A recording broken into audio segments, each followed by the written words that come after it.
da palavra de Deus, muito mais racional, né?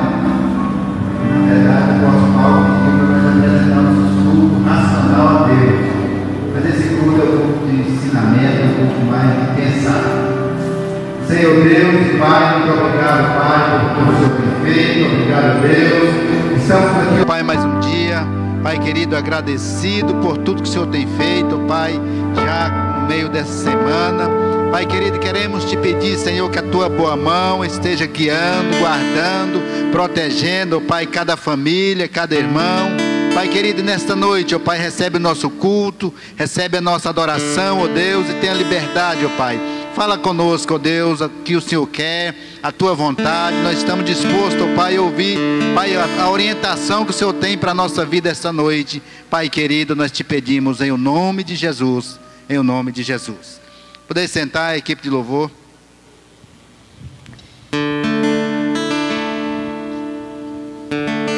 Nós cumprimentamos, irmãos, com a paz do Senhor. Vamos adorar com o hino da nossa harpa de número 523.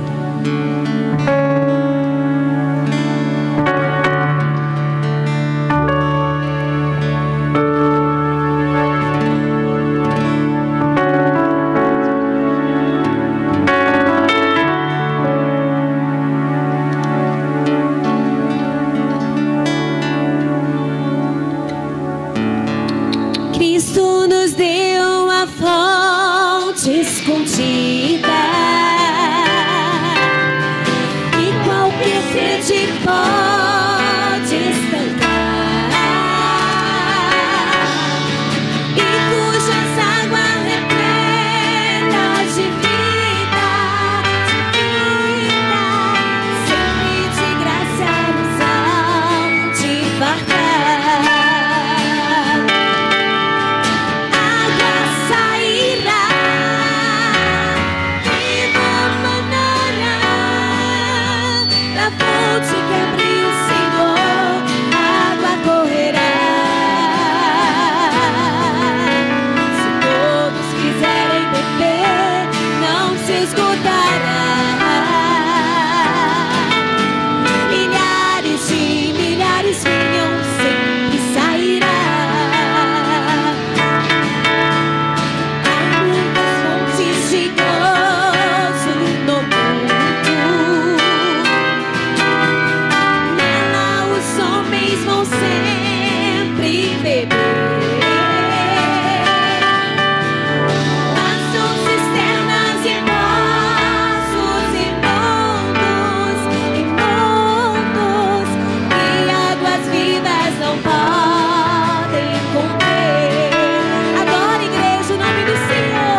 Irmãos, eu gostaria de convidar os irmãos para se colocar de pé, para louvar juntamente conosco esse hino.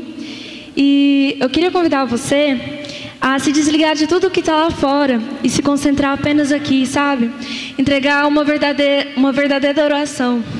Lá em João 3,16, é um dos versículos que a gente mais lê e mais ama.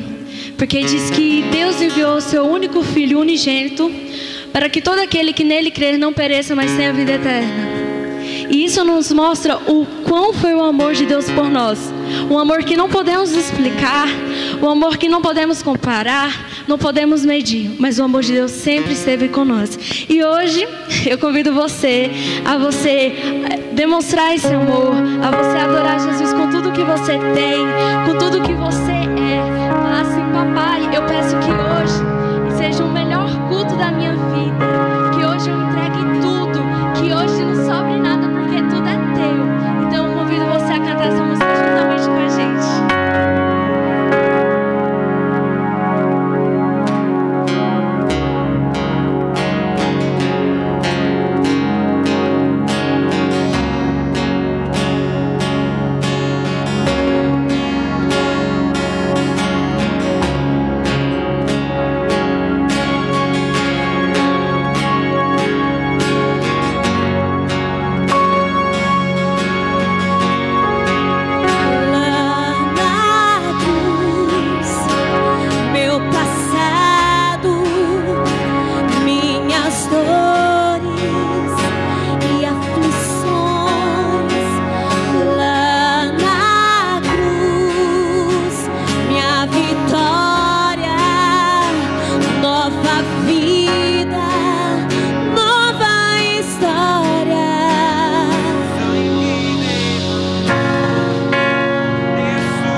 Gente, eu tô muito nervosa. No meu coração, enquanto eu cantava esse hino, veio uma voz muito forte que falava assim: o que é adoração? Muitos falam que é cantar, muitos falam que é um estilo de vida, mas hoje eu te convido a se perguntar o que é adoração e o que é a sua adoração. Será que é a forma que você fala com Deus? Será que é o seu secreto? Será que é quando você faz coreografia, faz teatro, canta? Então hoje eu te convido a se colocar nesse lugar e falar assim: Senhor, qual é a minha adoração? O que eu posso te entregar? Será que é tudo que eu sou? Será que é o meu pobre coração? Então eu quero que nesse momento você feche seus olhos, se concentre lá no céu. Você fala assim: Senhor, abre meus olhos espirituais para que eu possa contemplar a tua presença nesse lugar. Que não seja meramente nesse momento, mas que passe todos os dias da minha vida com essa doce presença sobre mim.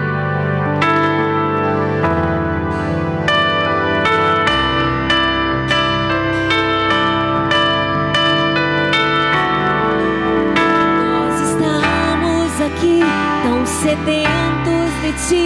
Vem, ó Deus, vem, ó Deus, enche este lugar.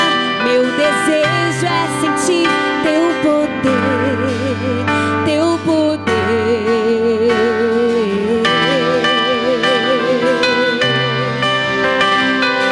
Aleluia! Nós estamos aqui tão sedentos de ti. Vem, ó Deus, vem, ó Deus, enche este lugar. Meu desejo é sentir teu poder, teu poder. Então vem me incendiar meu coração, é o teu altar. Quero ouvir o som do céu, sua glória contemplar. Então vem me incendiar meu coração, é o teu altar. Quero ouvir o som do céu, sua glória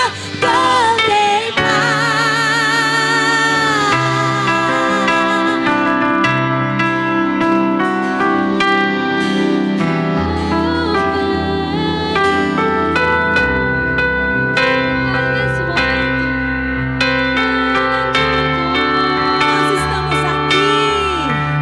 Nós estamos aqui tão sedentos de ti. Vem, ó Deus, vem, ó Deus, enche esse lugar. Meu desejo é sentir teu poder, teu poder. Então vem me incendiar meu coração, é o teu altar. Quero ouvir o som do céu, sua glória contemplar. Então vem me incendiar meu coração, é o teu altar.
Glória a Deus. Ainda de pé, vamos receber o pastor Maurício de Alex, trazendo a palavra. Pastor Maurício, é contigo. Está esterilizado?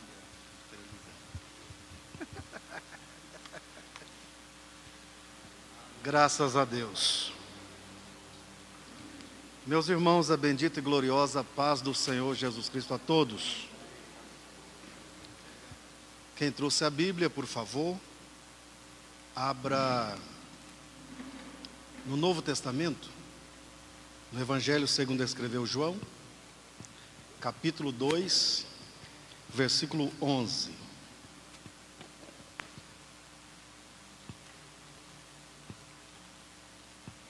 João, capítulo 2, versículo 11.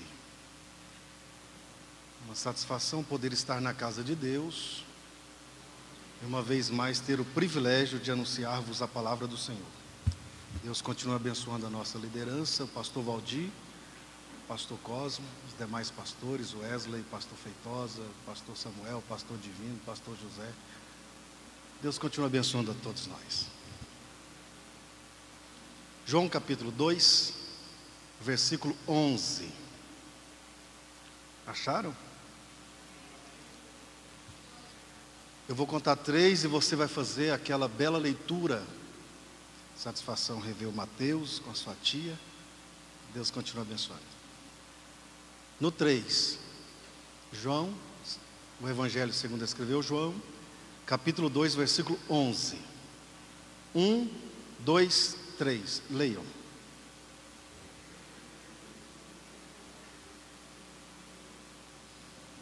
Valeu? Hã? Que bom, então vamos lá. Evangelho segundo escreveu João, capítulo 2, versículo 11. Vamos lá, no 3. 1, 2, 3. Estes...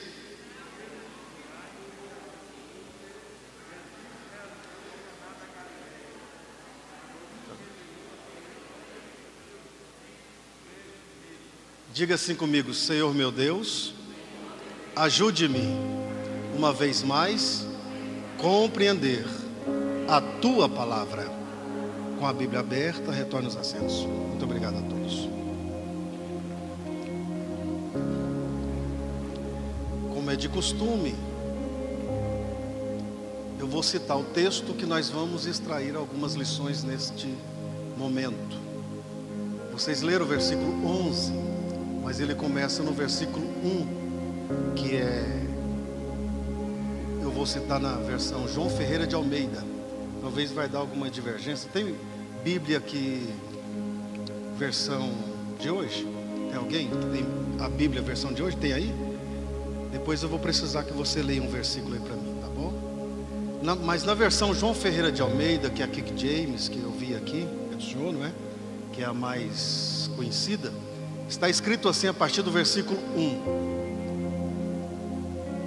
Depois de 3 dias, fizeram-se umas bodas em Caná da Galileia, e a mãe de Jesus estava ali. Versículo 2. Foi convidado também Jesus e os seus discípulos para as bodas. Versículo 3. A sua mãe lhe disse assim que acabou o vinho. Acabou o vinho.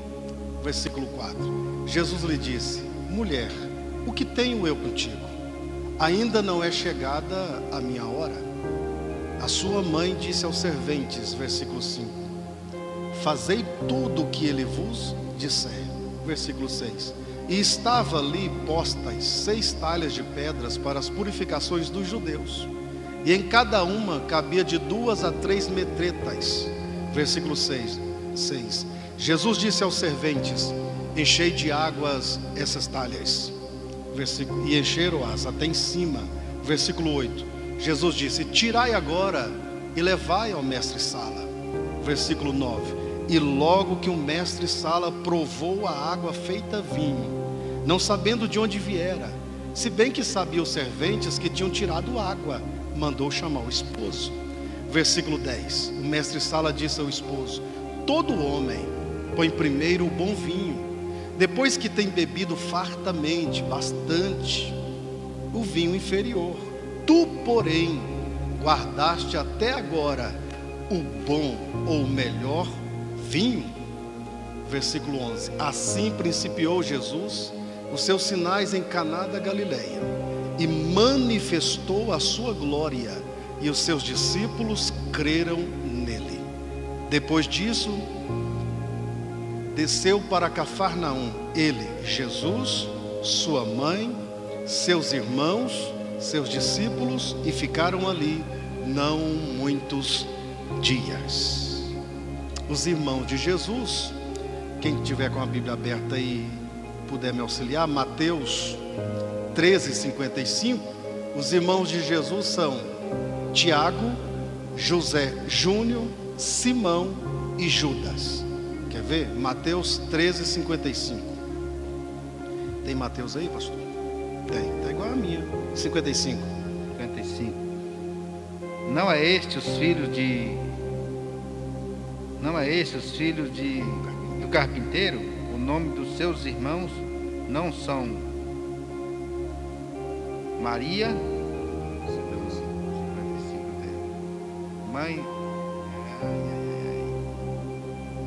do carpinteiro? Esse não é o 35, meu companheiro? 55.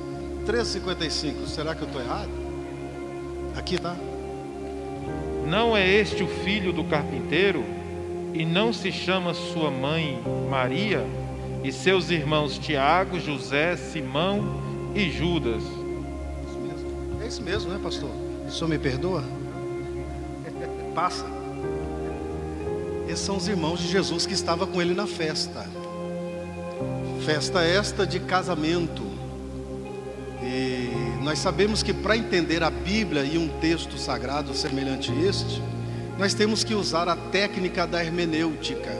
A hermenêutica tem as bases sobre a linguagem literal, simbólica, figurativa e escatológica. Se nós não usarmos essas linguagens, essas ferramentas da hermenêutica, a gente fica assim meio distante do texto.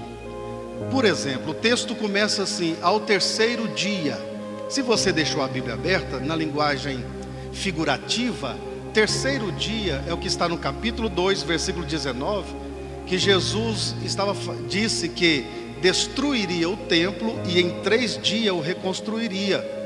E o capítulo 2, versículo 20, está escrito que os judeus então arrazoavam entre si: como pode um templo que levou 46 anos ser destruído e edificado em 3 dias? Versículo 21, Jesus falava da sua morte na sexta-feira e da sua ressurreição no domingo pela manhã. Então na figurativa está falando isso, o terceiro dia. Na linguagem simbólica está falando o que, por exemplo, o judeu tinha os dias da semana pautado, alicerçado nos dias da construção do mundo, quando Deus fez no primeiro, no segundo, no terceiro, no quarto, no sexto e no sétimo descansou. No primeiro dia Deus criou, e disse Deus, e viu Deus que era bom. No segundo dia Deus não criou nada, lá na criação. Deus só fez separação entre as águas e não disse que era bom. No terceiro dia Deus criou e disse 2 vezes que era bom. No quarto dia, no quinto e no sexto, 1 vez, e no sétimo descansou. Então o terceiro dia, simbolicamente, está usando essa referência da criação do mundo, que os judeus usavam, para dizer que este era o terceiro dia, a terça-feira. Para o judeu, a segunda-feira era um dia que não era legal, porque Deus não disse que era bom nenhuma vez. E posteriormente, Paulo escreve a carta aos Efésios, capítulo 6, dizendo que não temos que lutar contra carne e sangue, sim contra principados, potestades, príncipe das trevas e hostes da maldade, e revestir de toda a armadura de Deus, e tendo feito isso, ficais firme para o dia mau. O dia mau que Paulo está dizendo, ele está falando referente à ideia que os judeus tinham, que era segunda-feira, e até há pouco tempo segunda-feira para muita gente não era muito boa. Mas então os judeus não tinham a segunda-feira como um dia legal, era um dia de guerra. Mas a terça-feira Deus disse 2 vezes que era bom. Então era dia de comemorações, dias de casamento principalmente. Então era na terça-feira. E na visão escatológica, esta passagem bíblica vai revelar que as bodas é o reino de Deus. Leia para mim, Mateus 22, versículo 2. As bodas faz referência ao reino de Deus. Mateus 22, versículo 2. O reino dos céus é semelhante a um rei que celebrou as bodas do seu filho. Obrigado, já dá para entendermos. Então, na visão escatológica, as bodas aqui está falando do reino de Deus. E os discípulos são os convidados. Depois, em Mateus capítulo 25, Jesus cria a parábola das 10 virgens, também pautado nesse reino de Deus. E futuramente, Paulo escreve aos Efésios que a igreja é a noiva. Então, existem no mínimo 4 formas de interpretar. Eu deixei a última para nós caminhar nela, que é a visão literal, que é a linguagem literal que está escrito no texto. Por exemplo, o terceiro dia é porque no capítulo 1, no primeiro dia, Jesus foi batizado em águas. Nós sabemos disso. E no capítulo 1, versículo 35 está escrito: no segundo dia, João o Batista. João Batista não era qualquer pessoa, era um influenciador com alta autoridade de Deus, um homem que nunca deu um beijo na boca, foi cheio do Espírito Santo desde o ventre. As pessoas saíam da cidade e iam para as margens do Jordão ouvir e passava a ser discípulo dele. Tanta autoridade e graça que esse homem tinha. Então ele tinha discípulos, e no capítulo 1, versículo 35, no segundo dia, João Batista diz: eis aí, para os seus discípulos, eis aí o Cordeiro de Deus. E 2 dos seus discípulos, ouvindo isto, que é André e Filipe, foi de encontro a Jesus e disse: onde moras? E Jesus disse: vem e vê. Em outras palavras, vem ver. E eles foram, passaram o dia com Jesus. À tarde, eles voltam para casa felizes, com as boas novas. Encontramos o Messias de quem João Batista pregava constantemente. Enfim, eles vão para casa. No terceiro dia, André vai encontrar com Jesus e leva o seu irmão, Simão. E quando André chega até Jesus com Simão, Jesus olha para Simão e diz assim: eis aí o Simão Bar-Jonas, ou filho de Jonas. Tu serás chamado Cefas, que em aramaico quer dizer pedra, rocha. Você é volúvel, variável, é Simão, mas vai ser firme, rocha. Lá em Atos capítulo 2, na descida plena do Espírito Santo, Pedro toma a frente e se torna um homem firme, porque eu entendo que por mais bem intencionado que seja um ser humano e bom de palavra, se não for Espírito Santo, ele não tem firmeza. Quem firma o ser humano em Deus é o Espírito Santo. Pedro ficou tão firme que ele escreve, passa a ser escritor, escreve 2 epístolas. E na segunda epístola, capítulo 3, versículo 18, as últimas palavras de Pedro é: crescei na graça e no conhecimento de Jesus Cristo.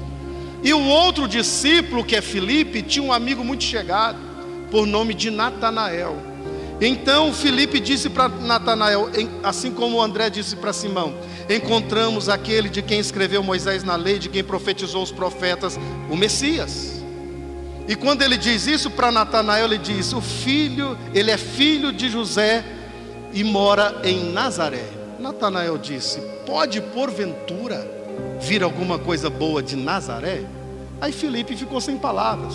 Só restou para ele dizer o seguinte: vem e vê, porque tem horas que é melhor mostrar do que falar. Tem gente que fala muito e não mostra quase nada. Então vem e vê. Quando então traz Natanael até Jesus, Jesus olha para ele e diz assim: eis aí um israelita em quem não há dolo, mistura, israelita puro. Natanael disse para Jesus: de onde me conheces? Jesus disse: eu te vi debaixo da figueira. Natanael disse: eu vejo que tu és profeta. Por que é que Natanael entende que Jesus é profeta? Só porque Jesus disse: te vi debaixo da figueira. Porque Natanael e Jesus é mais ou menos da mesma idade. E quando Jesus nasce, houve um decreto por Herodes que haveria de matar todas as crianças. José recebe em sonhos a visita de um anjo dizendo: desce para o Egito. José e Maria e Jesus vão para o Egito. Porém, a mãe, os pais de Natanael não recebem a visita de nenhum anjo, não recebem nenhuma orientação, a ponto que na hora da matança, os soldados vêm, vão matando as crianças, uma coisa terrível. No instinto paterno e materno, eles pegam Natanael e colocam na figueira. Tem uns que dizem que foi entre as folhas, tem outros que dizem que foi em uma cavidade, escondeu. Os soldados passaram, mataram todas as crianças e Natanael escapou. Os pais tiraram Natanael de lá, e isso, segredo de família. Aproximadamente 28 a 30 anos, ninguém fala nada, segredo de família. Mas quando Natanael chega diante de Jesus, porque com Jesus não tem segredo, não tem nada oculto. Jesus disse: eu te vi debaixo da figueira. Natanael disse: eu vejo que tu és profeta. Jesus disse: por que eu disse eu te vi debaixo da figueira? Você diz que eu sou profeta? Você verá os céus abertos e os anjos de Deus subindo e descendo sobre o Filho do Homem. Jesus estava dizendo para Natanael: isso aqui não é nada, você vai ver coisas andando comigo transcendentes. Esse foi o terceiro dia desse encontro que eu repliquei para vocês aqui. E eu gostaria que alguém abrisse a Bíblia em João capítulo 21, último capítulo, versículo 2, para nós vermos o que é que vai, de onde era Natanael. João capítulo 21, versículo 2. O senhor lê para mim, por favor? Estava junto Simão, Pedro, Tomé, chamado de Dimas, e Natanael de Caná da Galileia. Natanael de onde? Caná da Galileia. Obrigado. Natanael, que era de Caná da Galileia. Natanael disse: pode porventura vir alguma coisa boa de Nazaré? Aí Jesus disse: aí não. Você está duvidando da região? Aí Jesus vai começar o milagre aonde? Aonde Natanael, o pastor Cosme leu, Natanael de Caná da Galileia. Você está duvidando de onde eu moro? Eu vou começar os sinais aonde você mora. Natanael jamais esperava uma coisa dessa, e Jesus é sempre assim. Ele sempre opera numa outra esfera, numa outra dimensão, aonde nós menos esperamos. Então, no terceiro dia, fizeram umas bodas. Está no plural porque são vários dias. O judeu comemora o casamento pautado nos 7 dias da criação, que no 7º o Senhor descansou. Então era um casamento judaico, dura 7 dias. E isso, se a pessoa tiver um pouco mais de grana, durava 14 até 21 dias. Porque esses dias de casamento mostrava toda a força de um casamento perpétuo aqui na terra. Enfim, no primeiro dia o casamento judaico era mais ou menos assim. O noivo, quando ia noivar com a mulher, com a sua noiva, chamava-se de desposar-se com ela. Ele enviava um amigo, ele nem via. O amigo chegava para ela e dava uma pulseira, um anel ou uma diadema com 10 dracmas. E ela também não via o noivo. Eles eram prometidos desde a infância. E assim, no dia do casamento, é que eles se encontravam, é que eles se conheciam. E no início da festa, no primeiro dia, eles faziam mais ou menos assim. Eles pegavam uma taça de vinho e na frente de todos, publicamente, eles cruzavam os braços e cada um tomava a sua taça, ok? E parava por aí. No segundo dia, a noiva dava uma volta no noivo. No segundo dia, no terceiro, no quarto, no quinto, no sexto. No 7º dia, eles cruzavam as mãos de novo, do mesmo jeito. Lá não tinha aliança, que é na nossa cultura. Cruzavam as mãos e tomavam as taças de vinho e quebrava, como que dizendo: agora nós somos uma só carne. É a cultura deste casamento, dura 7 dias. E está escrito que a mãe de Jesus estava lá. Eu acho interessante que no Evangelho segundo escreveu João, ele não fala o nome de Maria. Jesus não chama a mãe de mãe, e João também não escreve o seu nome no livro. Quando ele vai falar dele, ele diz: o discípulo aquele a quem o Senhor amava. Não é que Jesus não amava os demais, é que ele se sentia amado. Por exemplo, todos nós aqui somos amados por Jesus, Só que alguns sentem mais amados e outros menos. Quem sente aqui é amado por Jesus aí? Então não fala o nome de Maria e nem Jesus chama a sua mãe de mãe.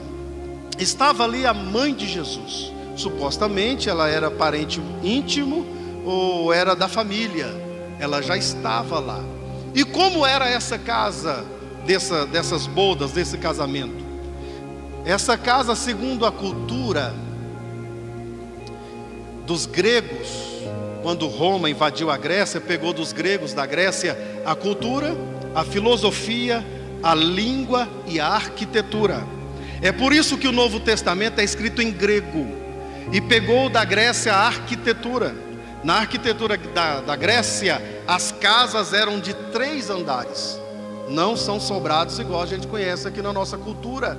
Era uma casa de 3 andares, aonde tinha só acesso por dentro. Embaixo morava as pessoas, os donos da casa. No meio era o celeiro e em cima era o cenáculo. Era o lugar de banquetes, lugar de festas. Por exemplo, Lucas capítulo 22, versículo 12. Eu pedi à irmãzinha ali que tem a Bíblia NVI. Lucas 22, versículo 12 vai explicar isso.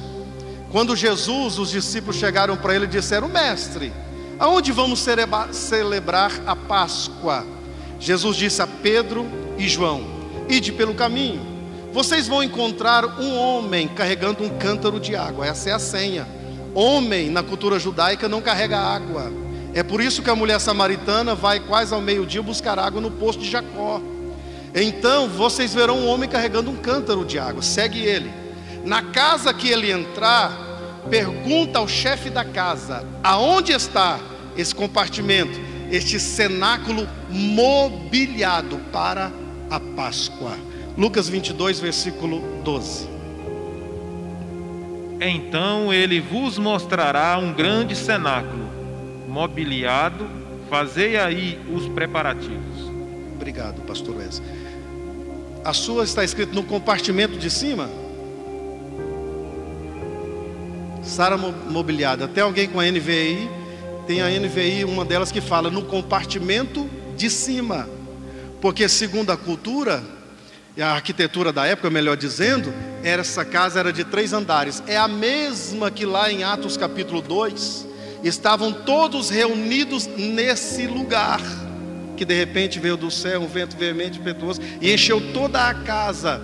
Então dizem que esta casa era dessa forma, e tinha ali cerca de 500 a 700 pessoas nessas bodas, nessa cerimônia de casamento. Versículo 2: foi convidado também Jesus e os seus discípulos para as bodas, para os dias de festa. E eu entendo que aonde Jesus está, os seus discípulos são sempre bem-vindos.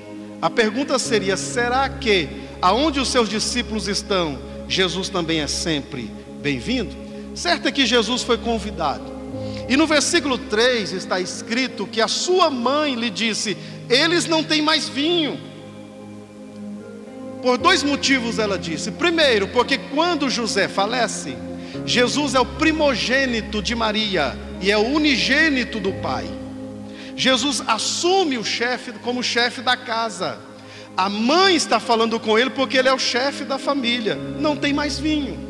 Segundo, é porque Jesus é experto em dar conselhos, em arrumar soluções, humanamente falando. Ela falou com ele com esses 2 motivos. Não tem mais vinho, qual é a solução? Tem algum conselho?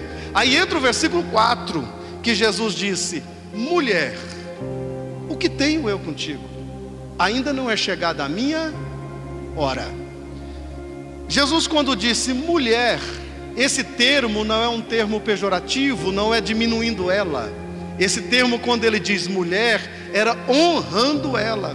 É o mesmo termo que Jesus usa em João capítulo 4 para falar com a mulher samaritana, dizendo: mulher, dai-me dessa água.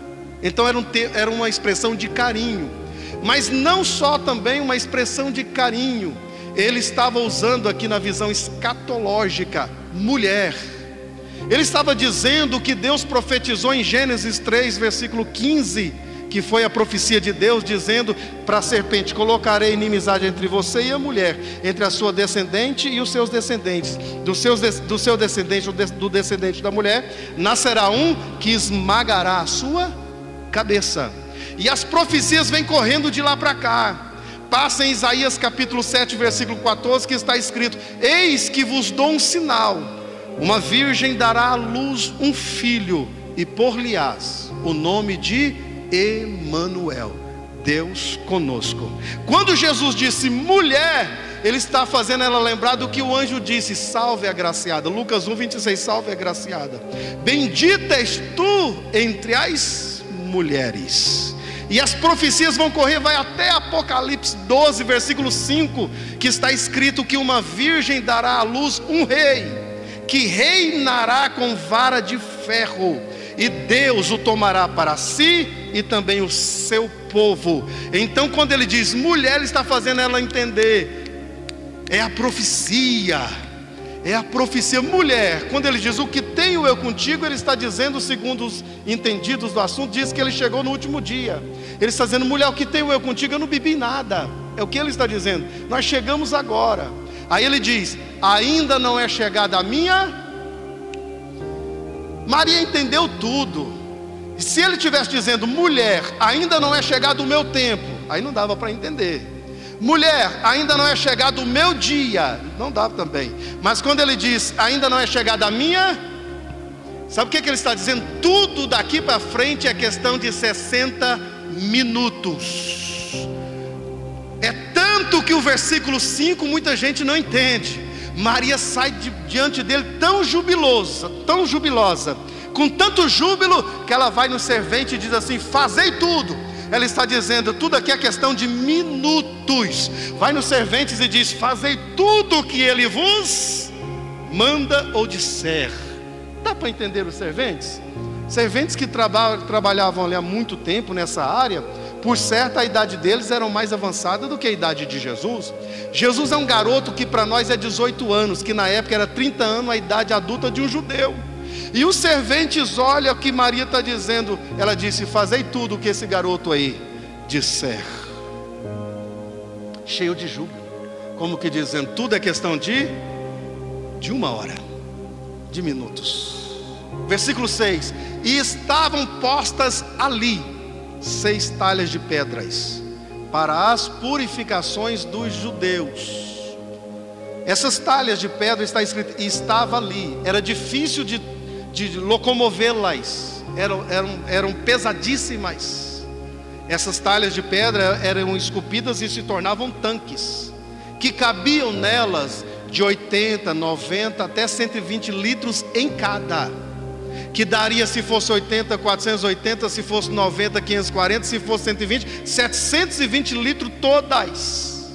E era para as purificações dos judeus. Quer ver uma coisa boa? Nem existia Covid. Abre aí para me auxiliar, Marcos 7.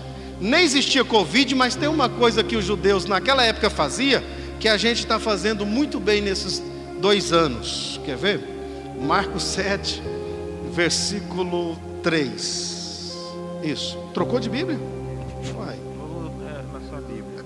Porque os fariseus e todos os judeus não comem sem lavar suas mãos muitas vezes. Obrigado. Segundo a tradição, eles não comem sem antes lavar as mãos muitas vezes. Isso é uma coisa que a gente aprendeu bem de 2 anos para cá, e a gente tem que manter essa tradição aí. Certo é que quando diz que era para a tradição dos judeus, é que entende que essa casa era de uma família de linhagem sacerdotal. Por isso que essas talhas estavam postas ali, e cabia-se tanto de água nas talhas. Versículo 7. Jesus disse aos serventes, isso entende que ele reúne eles e levam até as talhas. Eram 6 talhas lá embaixo. Quando Jesus chega até as talhas, Jesus disse para eles: enchei de água estas talhas. E encheram-as até em cima. Se tem uma coisa que tinha muito em Caná, é água. Carfá Caná, ou Caná, significa junto aos juncos. o que mais tinha ali era água. O que eu aprendo é que Jesus nunca irá pedir aquilo que nós não podemos fazer. Os serventes estão obedecendo em tempo de crise. E eu aprendo que tempo de crise é para nós melhorar a nossa obediência. Outra coisa que eu aprendo com Maria. Maria deu uma mensagem com 5 tópicos. A mensagem de Maria foi: fazei tudo o que ele vos disser.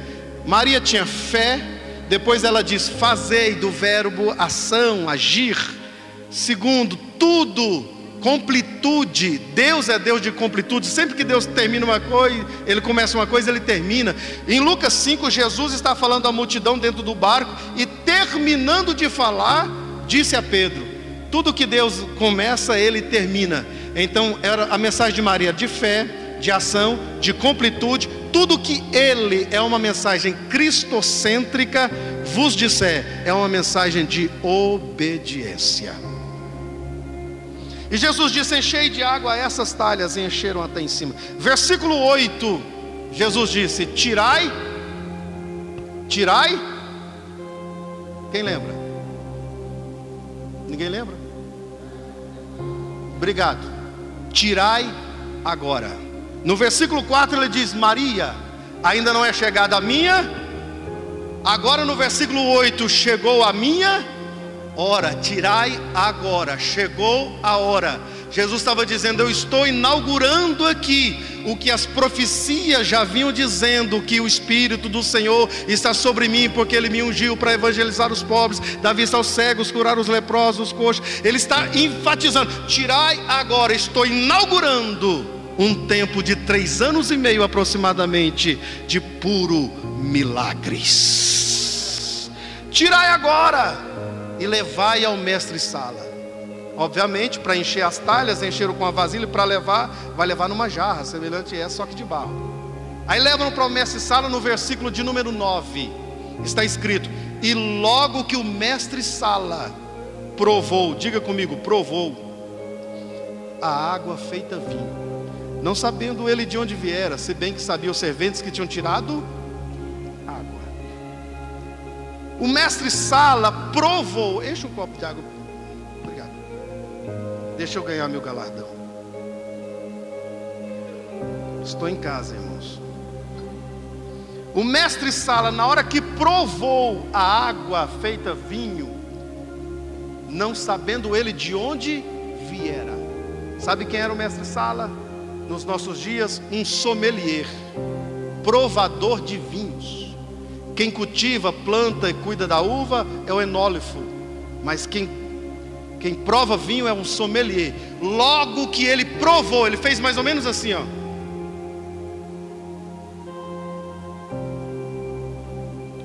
Ele está acostumado a fazer isso e dizer: essa uva é tal, tem muita acidez, está encorpado, está ralo.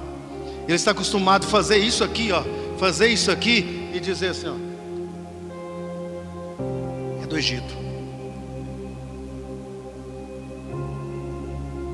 Não, esse aqui é de Roma. Esse aqui Ele estava acostumado a fazer isso, provar e dizer: esse foi cultivado e ficou tanto tempo assim fermentando na madeira de acácia. Ele provava, dava data, dava origem, mas agora ele prova. Dá para saber não? Prova de novo, sommelier. Prova mais. Prova de novo. Ele prova, não dá para saber. Porque isso aqui é uma transubstanciação. O que é isso? É mudar uma coisa para outra. Isso aqui não foi a água transformada em vinho, foi a água que virou vinho. A água some, só virou vinho. Isso aqui que acontece, o mestre-sala não sabe. Os serventes sabiam que tinham tirado água. Os serventes também não sabem, está acostumado com o negócio, mas ninguém sabe. Sabe o que eu entendo? Que quando chega a hora Deus começa a fazer coisas que a medicina não sabe, o técnico de enfermagem não sabe, o enfermeiro não sabe, não tem tecnologia que dá conta de detectar. Vai ter que olhar e vai dizer: não sei. Parece muito com, mas não sei. É semelhante, mas não sei. Eu uso a autoridade para dizer que está chegando um tempo de coisas que ninguém vai saber, mas você vai saber, e vai saber da glória ao Senhor. Provou, versículo 9, não sabendo de onde vier, mandou chamar o esposo. Aí entra o versículo 10. Quando o esposo entra, ele disse: todo homem, sabe o que ele está dizendo? Isso aqui é meu ramo. Eu sou um organizador de festas. Todo homem, eu já fiz muitas. Todo homem, já fiz muitas festas. Todo homem põe primeiro o bom vinho. Depois que tem bebido bastante, que já não sabe discernir mais entre a mão direita e a esquerda, o vinho inferior. Sabe o que ele está dizendo? Em todos os casamentos que eu fui, que eu projetei e que eu organizei, melhor dizendo, que eu organizei, eles começam bem, mas com o passar do tempo vai ficando sem graça. Eu conheço o casamento, e ele era expert. Ele era organizador de festas de casamento. Ele era um homem pós-graduado, porque ele era um sommelier, e ele trabalhava em equipe. Não é qualquer pessoa que está falando, não. Ele tinha uma equipe assessorando ele. Ele está dizendo assim: todo casamento começa bem e vai piorando. Só que eu digo com muita clareza: casamento que Jesus está, pode começar bom e ir melhorando. Oh, glória ao nome do Senhor Jesus.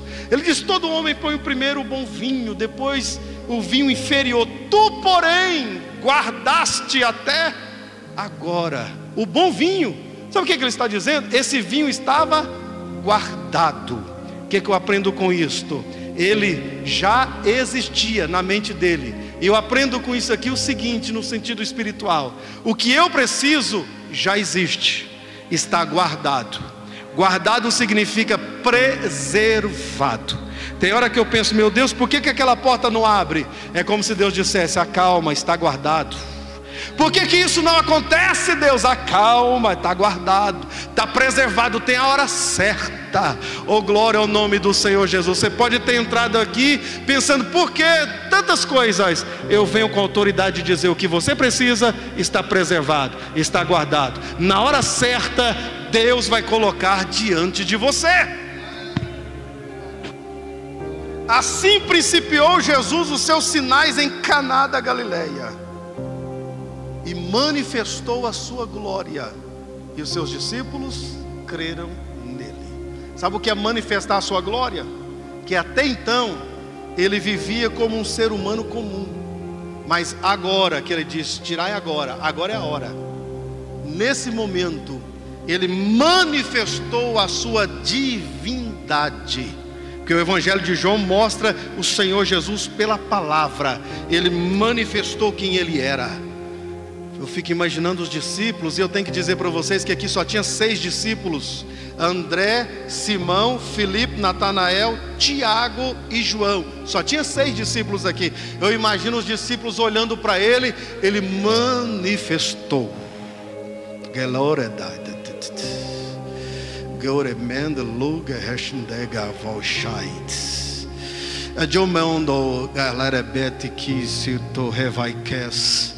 Eu já tive o privilégio de estar perto de homens de Deus, de ser humano, dele ter tanta presença, de eu sentir, olhando para ele, passar perto de mim, eu senti.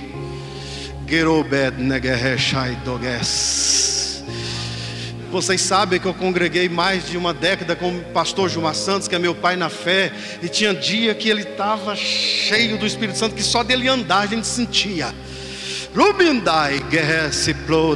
Eu fico imaginando os discípulos olhando para Jesus e dele emanando graça, emanando glória.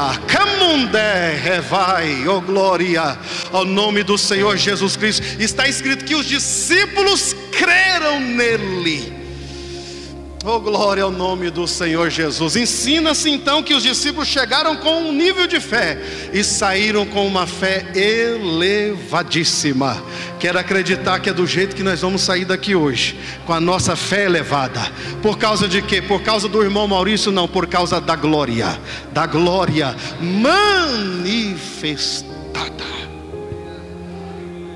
Eu aprendo também que água não tem cor, não tem cheiro e não tem sabor. O nosso corpo é 70% de água. O primeiro milagre que Deus fez por intermédio de Moisés em Êxodo 7 foi transformar a água em sangue. E aqui Jesus está fazendo a água feita vinho. A expressão da João Ferreira de Almeida é feita, não é transformada. Feita, sai uma coisa e entra outra.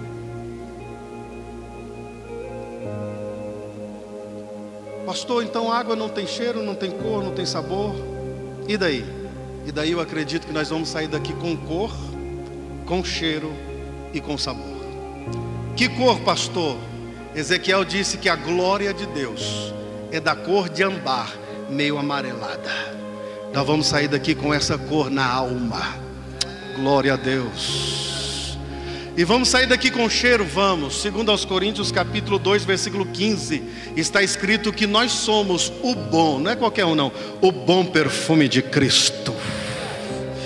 E vamos sair daqui com que sabor, pastor? Salmo 119, versículo 103. A tua palavra é mais doce do que o mel. Leromendaias. No capítulo 1 de João, Jesus é batizado nas águas do Jordão. No capítulo 2, a água é feita vinho.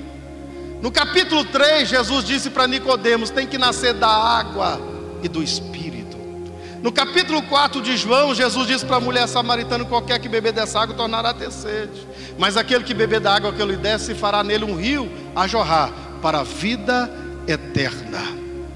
Capítulo 5 tem um homem esperando, um coxo de 38 anos, esperando um anjo movimentar as águas. Jesus chega e disse: pega teu leito, a tua cama e anda, vai para casa. Capítulo 6, Jesus vai ao extremo. Ele vai andar sobre as águas. No capítulo 7, versículo 37, no último dia da festa, Jesus Cristo põe-se em pé e diz: quem tem sede, vem a mim e beba. Capítulo 8, uma mulher pegada no ato de adultério leva até Jesus. Jesus está às margens da água, escrevendo, e absorve ela. Capítulo 9, tem um cego de nascença. Jesus faz lodo, coloca nos seus olhos e diz: lava-te no tanque de Siloé. Capítulo 10, Jesus é o bom pastor, aquele que dá vida pelas suas ovelhas. E no Salmo 23, o salmista diz que o Senhor me conduz a águas tranquilas. Capítulo 11, versículo 35, Jesus vai mais do que isso. Ele vai mostrar cloreto de sódio. Jesus chorou. Capítulo 12, uma mulher lava os pés de Cristo e enxuga com as lágrimas. Capítulo 13, Jesus vai lavar os pés dos discípulos. Quando chega em Pedro, Pedro diz: o Senhor não vai me lavar não. Jesus disse: Pedro, se eu não te lavar, você não terá parte comigo. Ah não, se é para ter parte com o Senhor, não lava a sua cabeça, não lava só os pés, lava também a cabeça e as mãos. Jesus disse: Pedro, não precisa, vós já estáis limpo pela minha palavra. Versículo 14, Jesus disse: não se turbe os vossos corações, credes em Deus, credes também em mim. Na casa de meu pai tem muitas moradas. Ele fala do céu. Em Apocalipse 22, versículo 1 está escrito que no céu há um rio de águas cristalinas. Capítulo 15, Jesus é a figueira, e figueira não produz fruto se não tiver água. Capítulo 16, ele fala da promessa do Espírito Santo, que ele aparece desde o início, movimentando as águas. Capítulo 19, Jesus está no meio de dois malfeitores, e ele é transpassado, sai água e sangue. Capítulo 21, Jesus aparece na beira da praia, depois de estar com o corpo ressurreto. Os discípulos passaram a noite pescando, não pegaram nada. Jesus chega na beira da praia e grita mais ou menos assim: ei, tem alguma coisa de comer? Eles gritam de lá: não. Jesus diz: lance a rede à direita do barco e achareis. Lançaram a rede e mal podiam arrastar de 153 grandes peixes. Então Pedro pula nas águas e vai ao encontro de Jesus. Quando chega lá, Jesus já tem pão e peixe assado. Glória a Deus. Lá em Miqueias capítulo 7 versículo 19 está escrito que o Senhor lançou os nossos pecados no mar do esquecimento. Parece que eu vejo Satanás vindo e dizendo: deixa eu ver, Maurício, 1980 pescando lá no mar do esquecimento, não tem nada. 1990 não tem nada. 2000, Maurício, não tem nada. 2010 nada. 2020 nada. 2021 vai Satanás pescar no mar do esquecimento. Ele já lavou os meus pecados. Eu sinto uma graça da palavra, que é a água que lavra, que regenera sobre a nossa vida. Por que é que Jesus fez esse milagre? Para a festa não acabar. Dizem os historiadores que essa festa durou mais 5 dias. Eu fico imaginando, por isso que o versículo 12 está escrito: depois disso, do milagre, desceu para Cafarnaum ele, Jesus, sua mãe, seus irmãos, seus discípulos, e ficaram ali não muitos dias. Depois disso o quê? Depois do milagre. Fez o milagre, foi para casa. De repente eu fico imaginando as pessoas lá: que vinho bom, que coisa boa. Mas não ia acabar hoje? Era para acabar? Era, disseste bem, era para acabar. E esse vinho não tem explicação. Mas que vinho bom, que coisa alegre. O que era para acabar continuou. E o profissional que, se a festa faltasse vinho, ele não teria mais emprego, ninguém contrataria ele, o sommelier, o mestre sala. Mas Jesus fez um milagre e a sua família vai ter sustento, os seus servos, os seus auxiliares vai ter sustento, a sua profissão vai continuar. E os discípulos entram numa nova dimensão de vida. E eu vou orar com você. Se os músicos puderem vir, glória a Deus.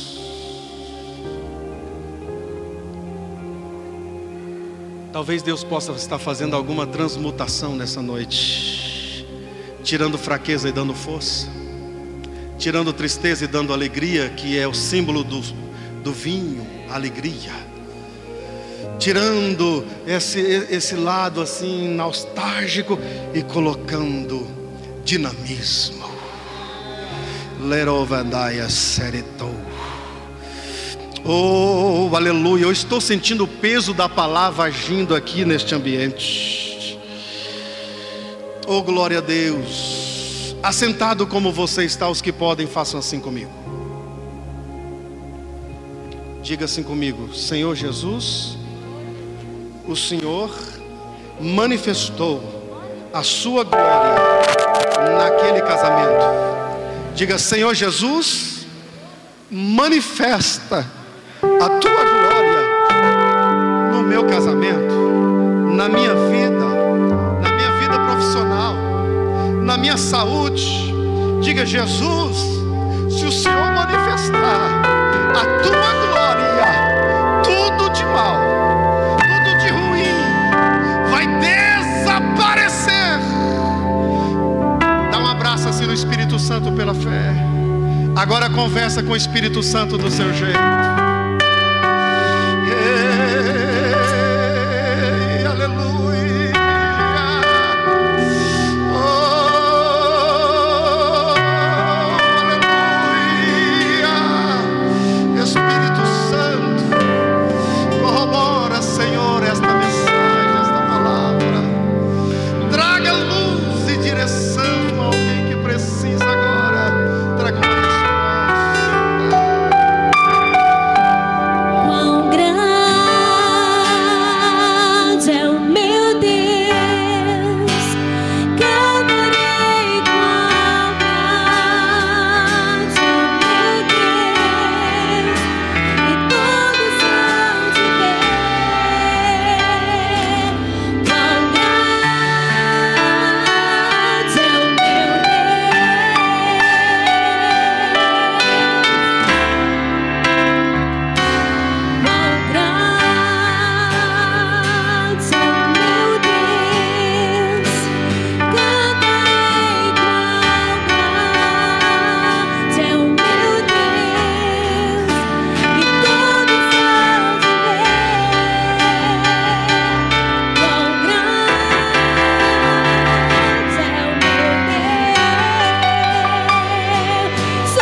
Senhor Jesus, meus irmãos, nós já estamos encerrando o culto. Eu gostaria de reforçar o convite a todos vocês, os casais, para agora, dia 8 de maio, a nossa palestra para casais, e os casais estão convidados para estarem aqui conosco. Amém?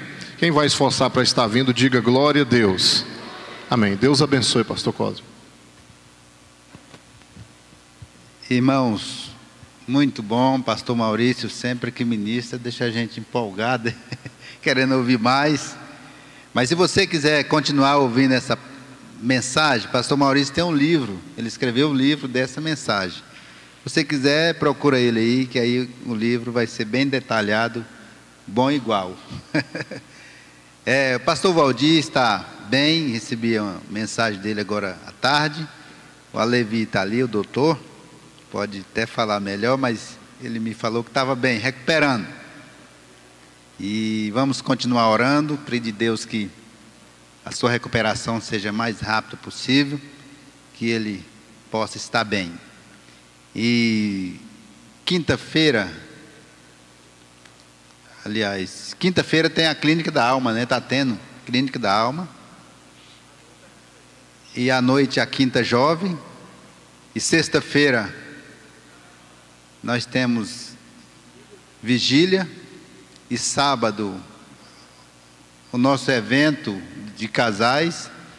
Pastor, antes tem a tarde da bênção às 4 horas. E às 19h30 o evento de casais. E eu gostaria de pedir aos casais que fazem parte do departamento, né, pastor Feitosa? Nós vamos ter aqui uns 15 minutos aqui para nós ajustar aqui os últimos detalhes do nosso evento. Gostaria de convidar todos os irmãos a se colocar de pé. E aí, domingo pela manhã, a nossa escola abençoada. E domingo à noite, o culto de louvor e adoração a Deus.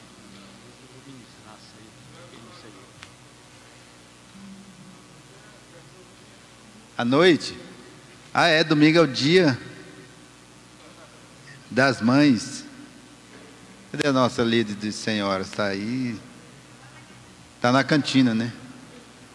Então tá bom.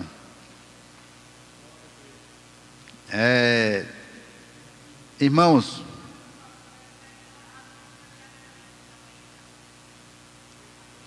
à noite, domingo à noite.